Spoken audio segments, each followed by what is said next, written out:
Hi there, and welcome on the journey to transform culture. I'm Steve, and I'll be your guide. Well, folks, mountains of nature today. Isn't that beautiful? Hearing all the wildlife chitter chattering out there. It's a bit windy off and on, so I'll try to speak up. I'll have to try to filter some of that out, I guess, later. Sorry. But I thought I'd just check in and just talk very gently about some things. We talk on this channel, talk a lot about transforming culture, right? And you could say improve if you want, transform it.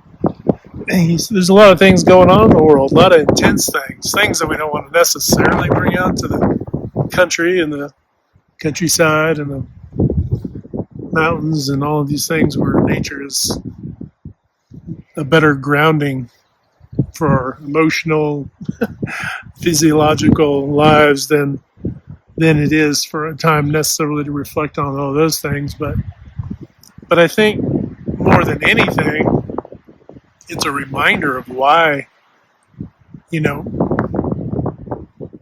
you wouldn't come out here and say, oh, geez, I just need to completely transform all of nature, right? It just is. And it's got a natural cooperation. The trees are spaced in a way that they can survive, right? They aren't interfering with each other, although they can. Some of the wildlife, obviously, we know that is a bit of a different story, right? The jungle, the law of the jungle. But it still has an equilibrium to it, right? It just is. It isn't offensive. It isn't hateful. It just tries to survive. We as human beings, sometimes we can go too far. We can lean a little too hard into the law of the jungle, right? That law of the jungle doesn't help us. It doesn't help us. We're the exception to that.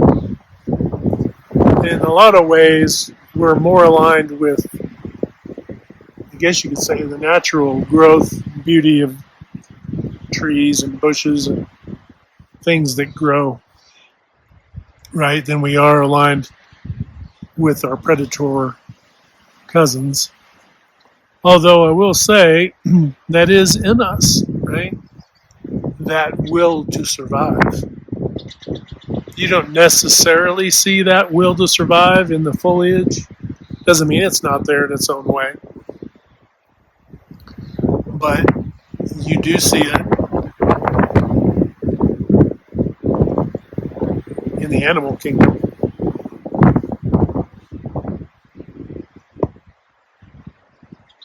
And if you think about it, when you start getting into the smaller life forms,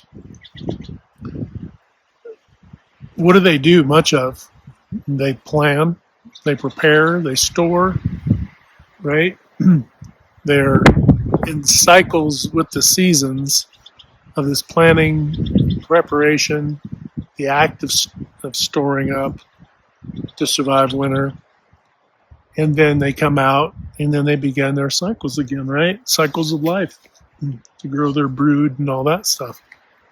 It's all stuff we know about, right? But I think sometimes it's important for us to slow way down and go, on our journey to transform culture, it's also a journey of remembrance, a journey to remember the real basics of what's important, not the drama, right? The toxicity, the drama. We've created through the ages plenty of, the Roman games. There were all kinds of different things, right? And others where they put the balance of competition, life in the balance of competition, right? You win, you live. You lose, you don't. So Pardon me. So we've created these things so much so that even our working world and even our recreational world, like we're watching sports on TV and going to sports and so forth, it is set up very similarly. And we play and take action in that same passion. And while I think we can all appreciate the passion of it, I played in basketball throughout most of my first 2/3 of my life and coached. But so I get the passion. I absolutely get the passion. And I think that passion helps as long as it's funneled toward the appropriate why, right? It's the why is to protect love, right? You know, you don't jump in between two guys about to get into a fight because you hate them, right? You like at least one of them, okay? At least that's a start, right? But in the end, you're trying to keep the peace to a certain level. I've been that peacemaker. But the challenge for those who are solely peacemakers is that they aren't necessarily an appreciated bunch. However, that doesn't mean we shouldn't do those things. We should. But more importantly, we need to all learn to be better peacekeepers, right? We need to all be more peaceful than anything. We can compete in sport. We can even have friendly competition, competing in organizations and within organizations. But one difficulty, though, that I'll kind of call out is in the civilian workforce, and I state it so because I'm a retired Air Force, is that in the civilian workforce, there tends to be, there's a big old hawk. That's pretty awesome. In the civilian workforce, too much,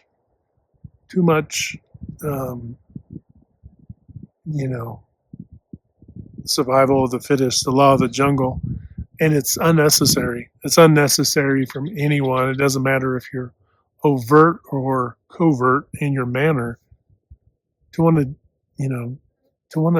not do right by your entire team, no matter who you are and where you are in that team.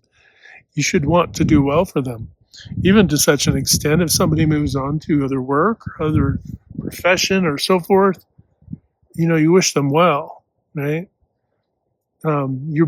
It's important to build connection. We know business to business connections are important, right?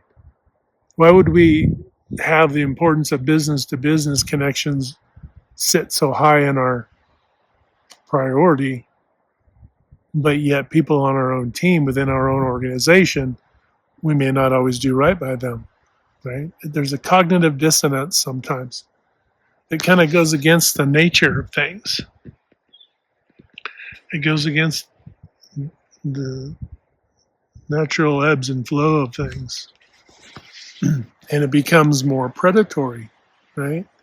And that predatory thing isn't helpful for an evolved human, right? No matter your background and beliefs, you're either on a continuing slope of evolution to evolve your sense and your sensibilities, your faculties, your wisdom, all of it, right? Your health, all of these things.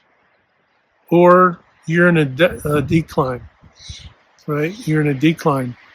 And if you're in a decline, you're probably more apt to be in a decline about others. So if I don't care about my own health, I probably don't care about the health of others, right? If I don't care about my own education, I probably don't care about anybody else becoming more intelligent or aware, right? If I'm not very wise and I could care less about the wisdom of things, where we combine intelligence, experience, and attach that to purpose. If wisdom isn't high on my list, then likely it's not going to be much of a concern. I'm not going to have much concern about that in others, right? I'm not going to regard it high, low, or anything.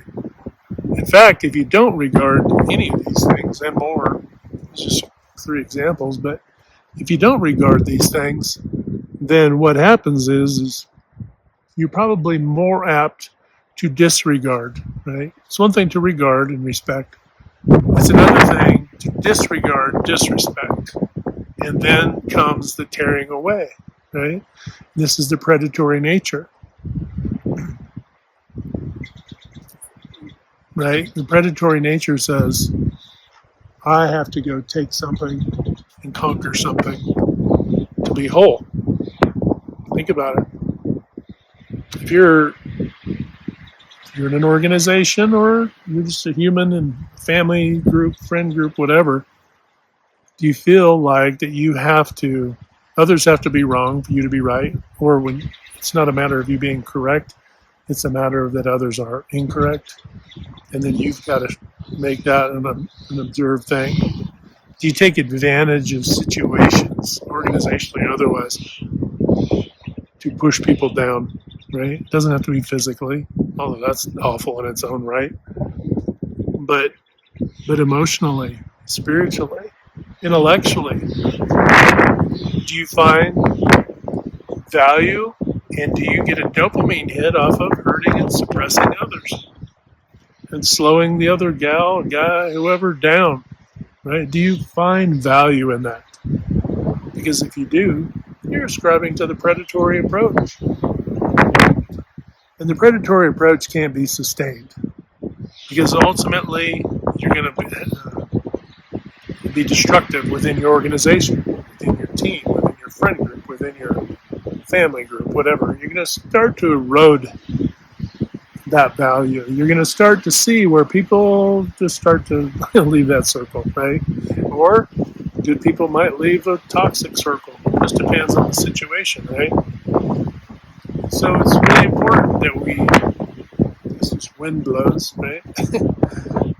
As the wind blows, that we take the time to ground ourselves into what's important, and appreciate and value what's important. Not only in the life that we've led, to some level we got to kind of let that go. We've learned what we've learned, and we want to put that in its own little bullet statement. But we don't need to rake ourselves over the coals over past mistakes, past organizational failures. It doesn't matter if it's internal or external, personal or professional. There's no need to rake yourself and hold yourself over the pit for ills and all these things. At a certain point, you just need to go, you know what? You need to let that go. Lessons learned, people move and grow and move on, right? And people, I come back to that thing. People are in your life for a reason, a season, or a lifetime. And so why would you judge the reason or the season as if that all needed to be for a lifetime? I think one important wisdom is that we can recognize, or we learn to, right? That's becoming wiser. Recognize who's what and fits where, right? I went on a hike. I guess it's been probably, a month ago, something like that. And I was hiking, and this older couple, older than me,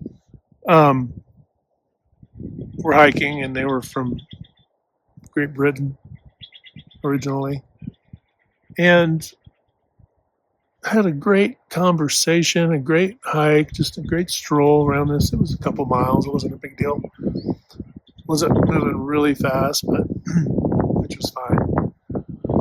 Just great to be out. And we just had a great conversation. And I gave him, when I got back to the rig at the trailhead, gave him a copy of my book that I had on me. and was glad to meet him and all of that. Give my information.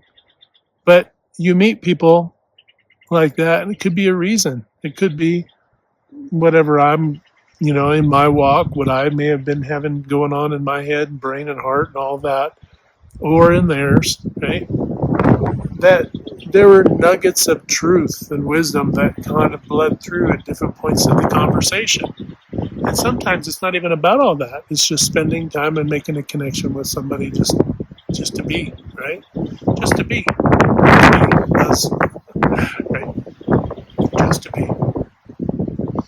So, to wrap this up with a bow, I think the greater wisdom is to take the time and to remember what's important. And I think an easy way to do that is to get out in nature and reflect. Take the time and just soak it all in. And I think what you're going to find is the solutions to the problems that you're looking for will come to find you if you slow down long enough to let them. Say it again. If you slow down long enough,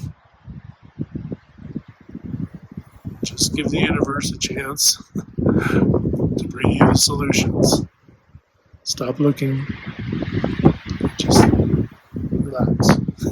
Right. All right, folks. Well, hit that good domino 3 to 5 times a day or more to uplift, motivate, inspire, and just encourage folks. And when you do that, not only do we find that we're transforming culture little by little, bit by bit, but we're also doing that for ourselves. We're also transforming ourselves. And that's an amazing thing. All right, folks. Well, I guess until next time, we'll talk to you later.